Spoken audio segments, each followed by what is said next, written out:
Заявление и их езда Войнахской демократической партии.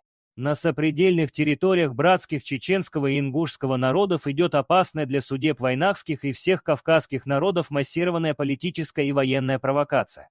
Отдельные лидеры некоторых общественно-политических организаций Ингушетии в сговоре с реакционным руководством и шовинистическими силами Российской империи ведут политику по отчуждению исконно чеченских земель, входящих в Сунжинские, Малгобекские районы, административно-территориальное деление бывшей Чечено-Ингушской республики в пользу России. Идет усиленная эскалация напряженности между двумя кровными братьями, чеченцами и ингушами.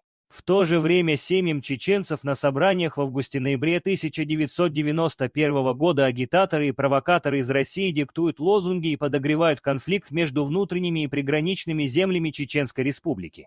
Исходя из того, что такое развитие событий чревато опасностью для дела чеченской революции, интересов национально-государственного развития и стабилизации общественно-политической ситуации в республике, съезд Войнахской демократической партии требует от президента и парламента Чеченской Республики принятия незамедлительных и решительных мер по защите государственной и территориальной целостности суверенной Чеченской Республики. Ни одна пядь чеченской земли не должна быть принесена в жертву безумной и недальновидной имперской политики России.